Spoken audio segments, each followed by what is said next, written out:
Wondering what's next after graduation? Curious what happens on real-life work?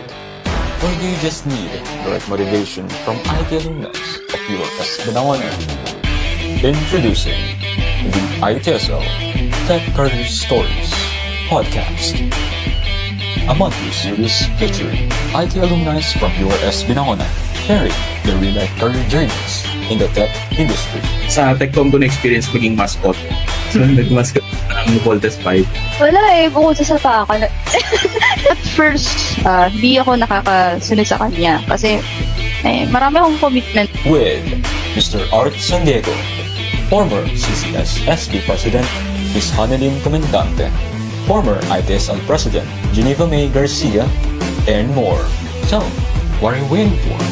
Are you ready to take charge of your future? Your future in tech starts now. This is the Tech Career Stories Podcast.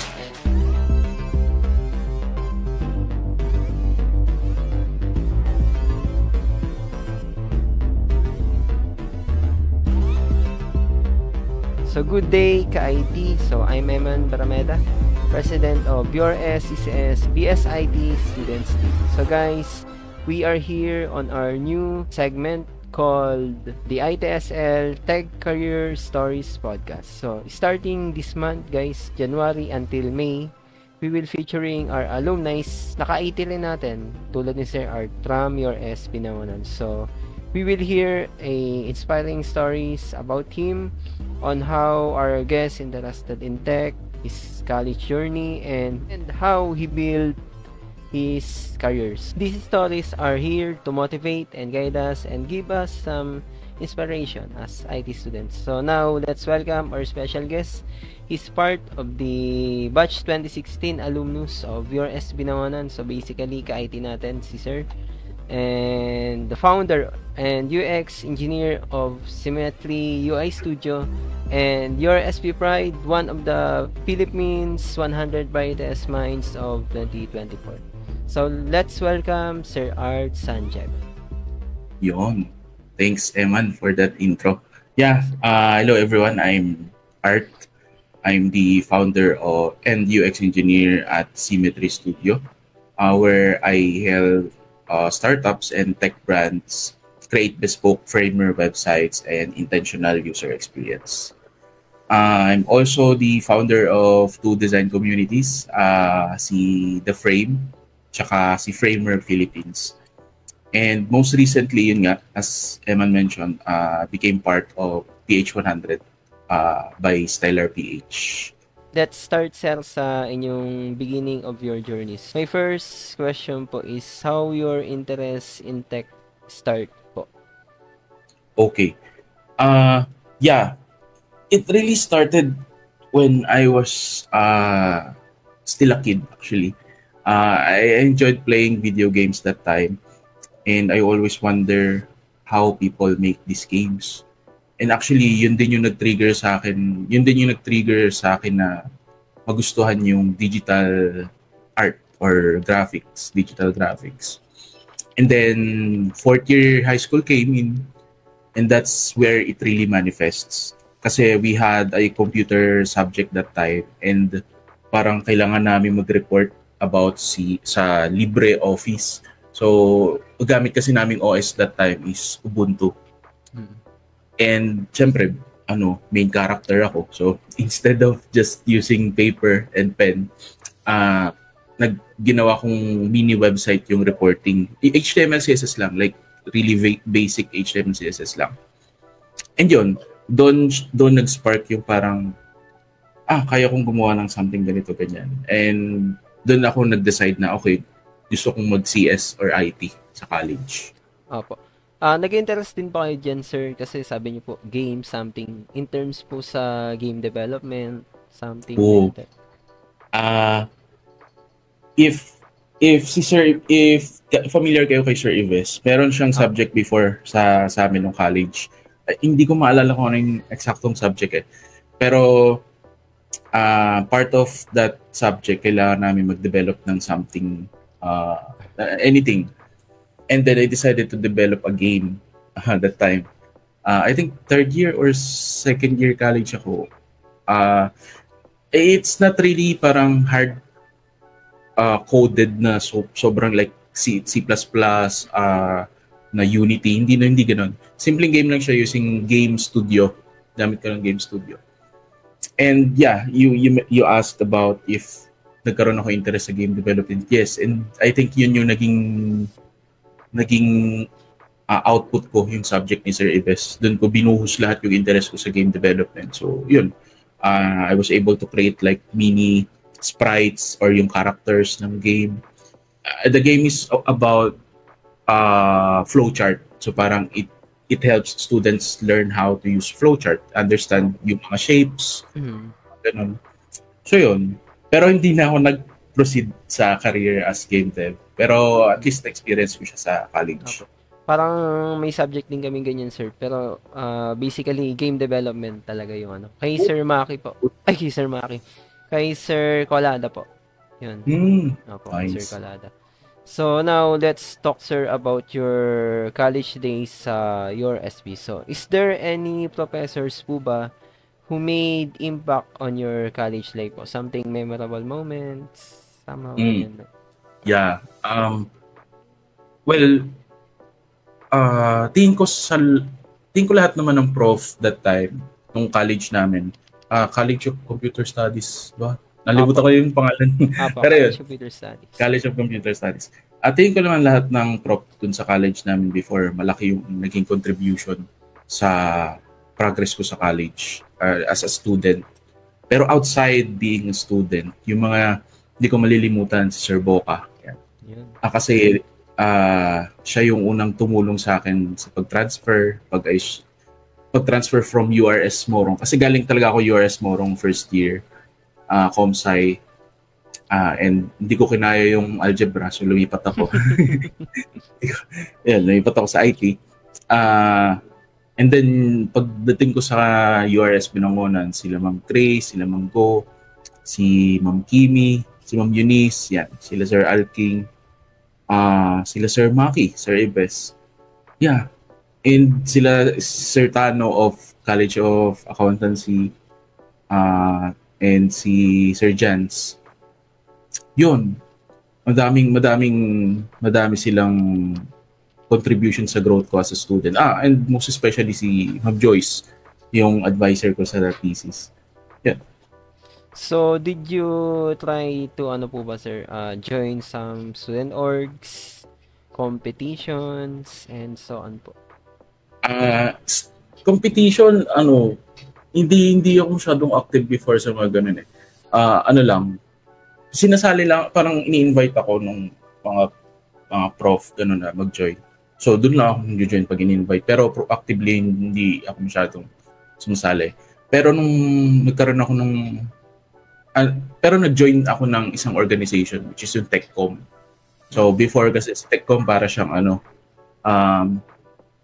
siya yung all things about tech pagdating sa within the campus. Like, even yung mga events, yung pag-organize nun, yung mga setup yan.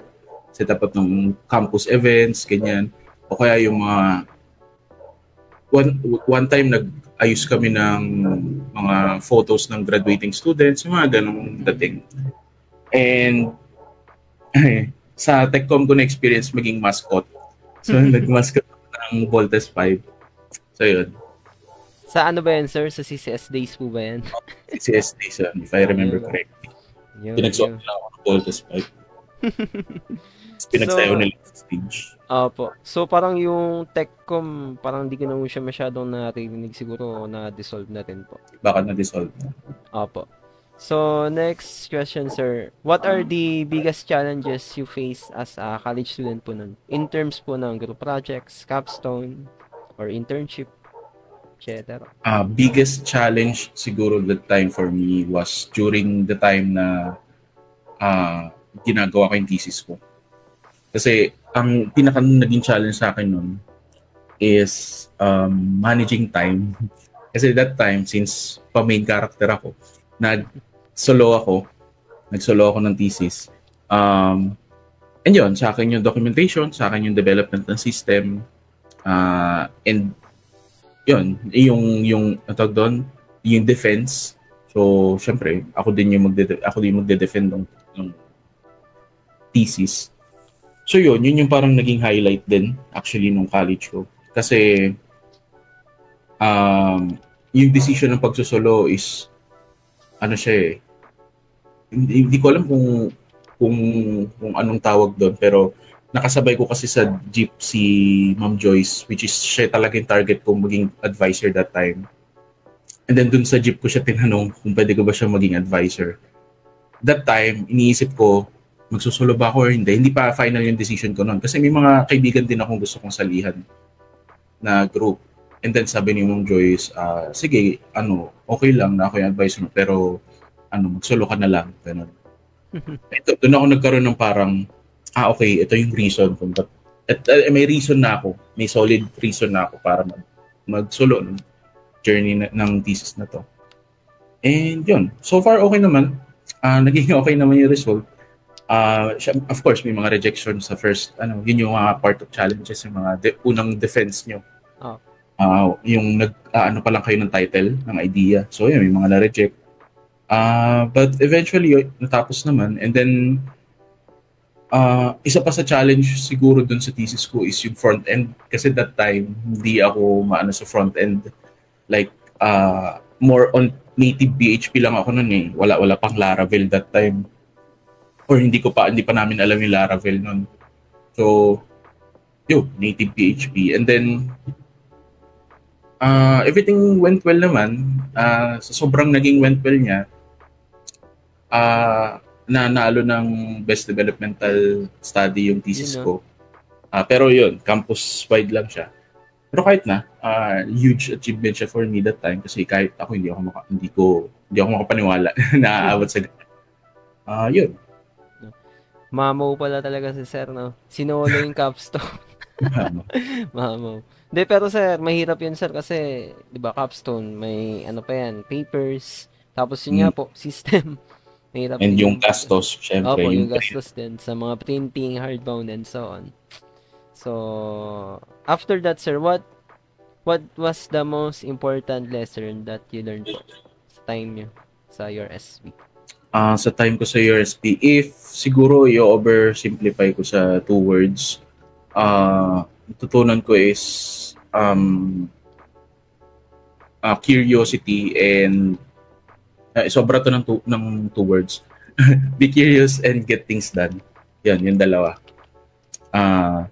Kasi that time, now na naiintindihan ko na yung mga bagay-bagay, pagbabalikan ko yung college life ko, ang siguro mapapansin ko sa akin is nagtatanong ako.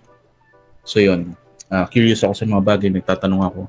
Kasi kung hindi ako nagtatanong noon, hindi ko alam gagawin.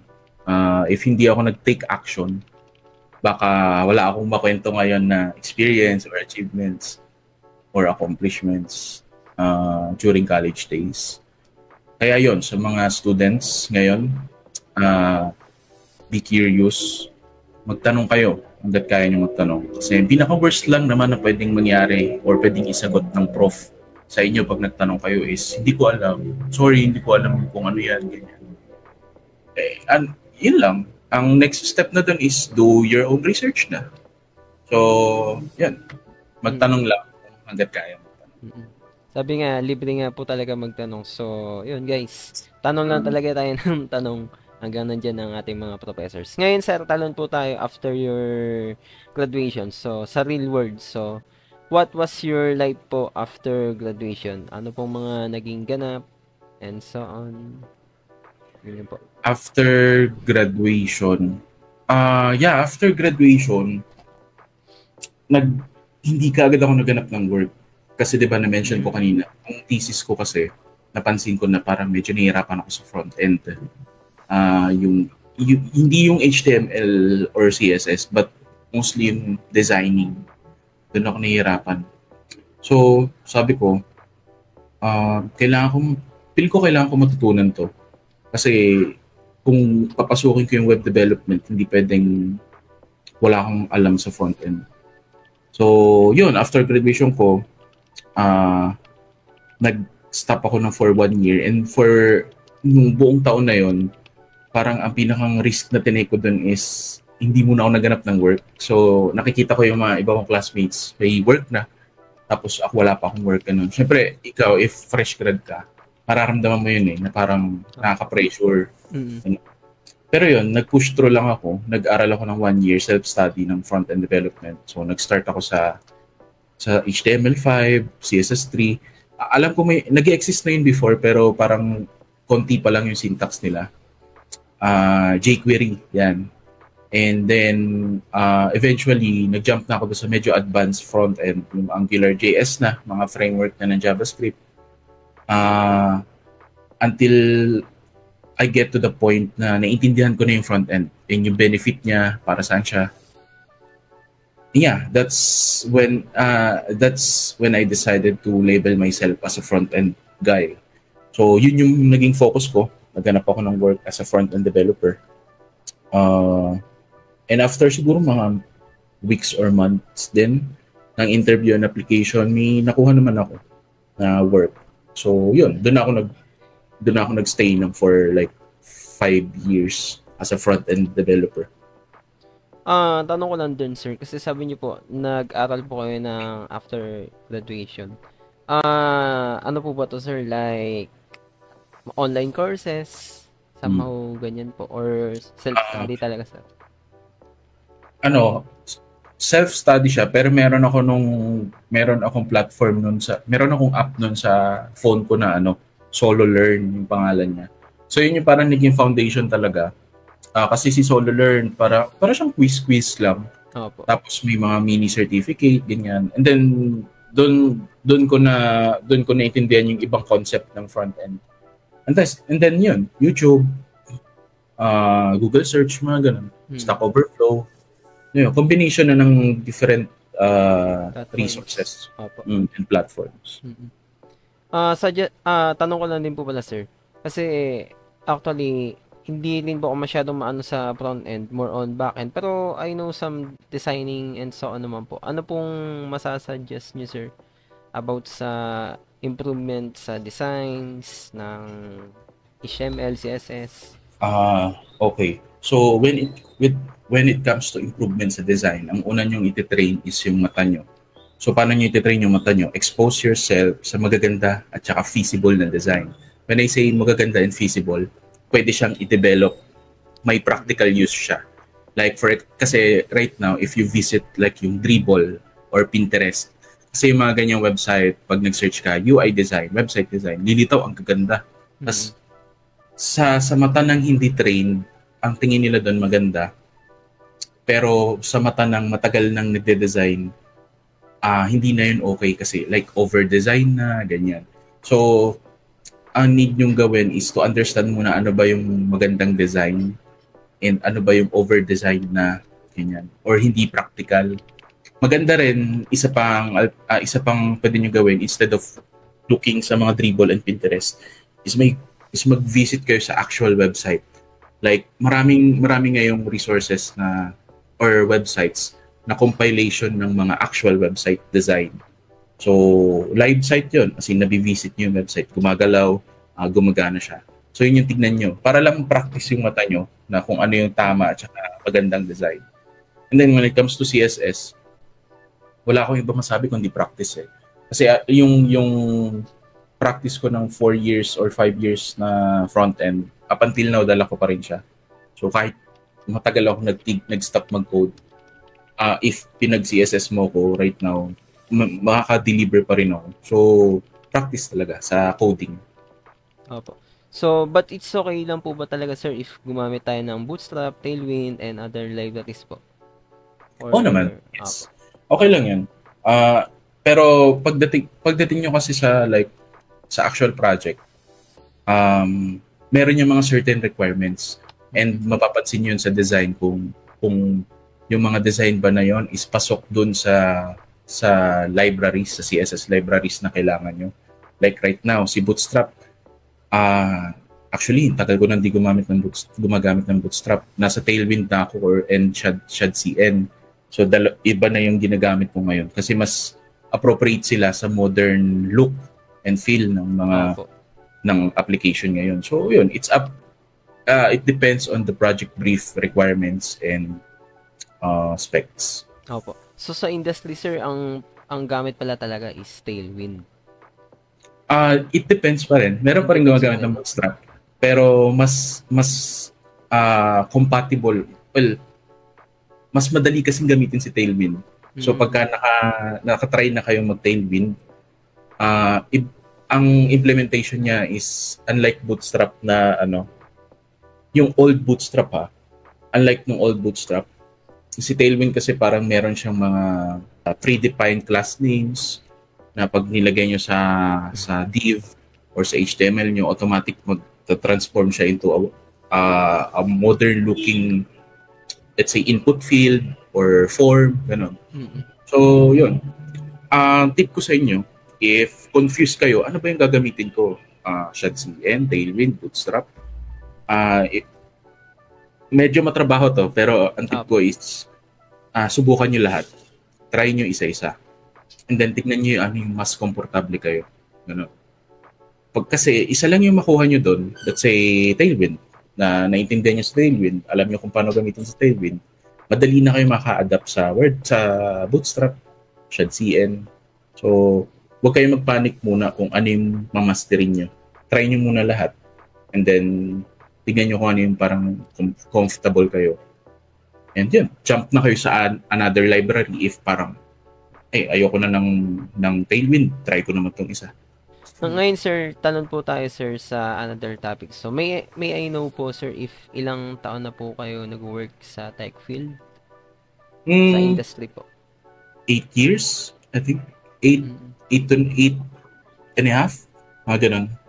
So, tagal na. Oo, matagal na rin. Combination siya ng experience ko from as a front-end dev and product designer.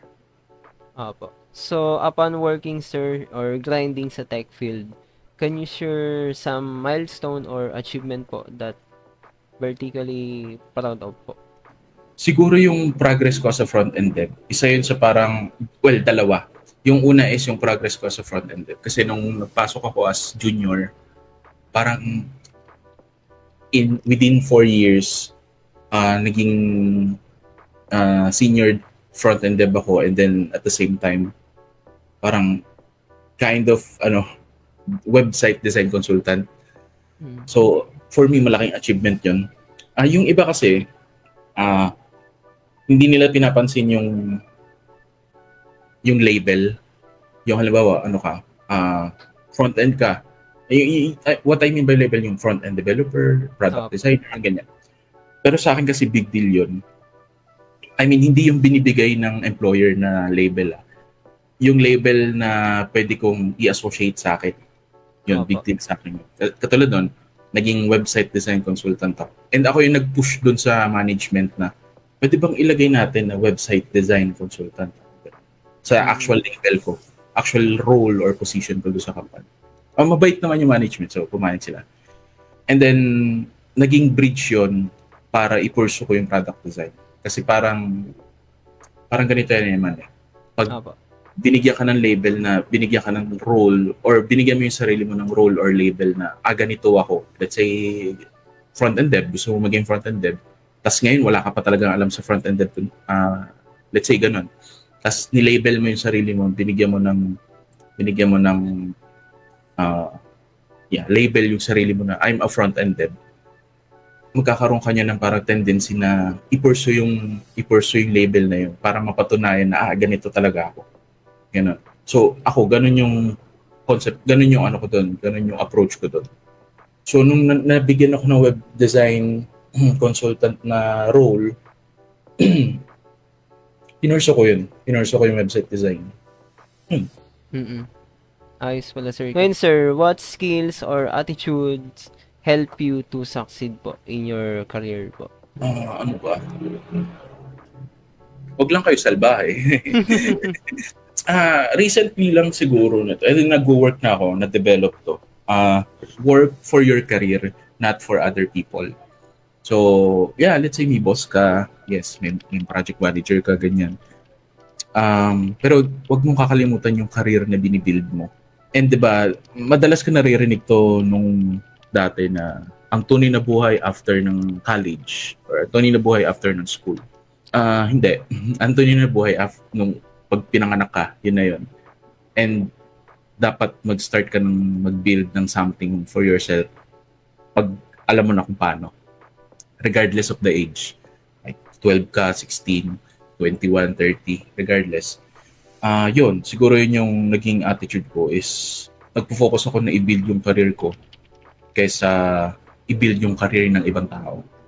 That's why madalas akong nag-take ng risk and nag-jump from one career to another, like developer to designer. And now I'm trying to pursue this founder role and UX engineering. Mm-hmm. Yun, so parang hanggat bata pa, take lang ng risk. Mm-hmm. What's next for Sir Art po? Ano po mga susunod na ganap sa tech field, sa live? Sa live. Mag-artista. Kasi ngayon,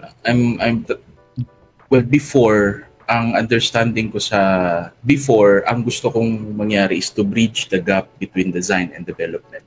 So parang cliche siya, pero yun talaga yung goal ko before eh.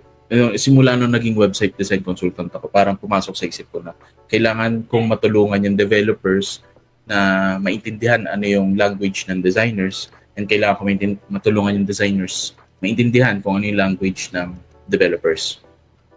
And yun yung focus ko noon. Pero that time, parang ang mali doon sa direction na yun is pinaghihiwalay ko yung dalawa. Hiwalay yung design and development. Right now, I want to introduce a new thing na combine sila. So, both design and development kayang gawin ng isang tao. Which is yun nga, yung UX engineer. Which is, a term I read from Google. So, si Google yung nag-coin yung term na yun. Parang may role within Google na UX engineers. So, ang ginagawa nila is nagpo-code sila, nagde-design sila. So, imagine the possibilities na parang, If you answer something nice. On your life. Okay. Sige. Well, yung sa practical advice ko for students like you and, sa lahat ng papunta pa lang sa work or yung paghahanap pa lang ng work, use all the resources that you have right now para matuto. Kasi during our time, wala pang AI, wala pang ChatGPT, Gemini, mga ganyan, Perplexity, wala pang ganyan. So umaasa lang kami 100% sa Google and mga forums, may Stack Overflow. And now, mas madali na kasi you have AI to help you answer all your questions. Regardless ng LLMs na gamit, use it to progress sa career na gusto nyo. Hindi lang hardware and software ang IT. Hindi lang hardware or software ang pwede nyo mapuntahan sa IT. If meron kayong gustong career na pasukin, for example, UI and UX, try nyo. I-try nyo pasukin. Kahit wala kayong experience or wala kayong knowledge dun sa career na yon, use AI. Ask people who are thriving sa career na yon, like interview someone or ask someone na kilala nyo sa field na yon. So be smart, be curious, take risks, and lagi ko nga sinasabi, always exceed sa threshold ng skills nyo. Kasi you'll never know what will happen if you trust yourself and take that leap of faith. Thank you, sir. So, I think that's conclude our Tech Career Stories podcast. So, thank you so much, Sir Art, for joining us today, for sharing your inspiring stories. So, I'm sure po our professors, our school is so proud of you po. And our ka-ITs, IT students from your SB Binangonan learned a lot today from you po. So, ka-IT, your SB Binangonan guys, remember to take the lessons na sinabi ni Sir Art as you continue or as we continue on our journey. And guys, ka-IT, don't forget to support the ITSL activities, webinars, our postings, and so on. And please continue to support also. Like and follow our Facebook page, Your SB, BSIT Students League, and also show your support for our CCS organization, ganaps, events, and so on sa CCS-SB, iConnect, ITSL, and ISSL. So once again guys, I'm Eman Barameda, President of the BSIT Students League. So let's continue connecting minds and coding our future. So stay tuned guys sa mga kaganapan natin this coming February for the next episode ng Tech Career Podcast. Yun lang po. Goodbye.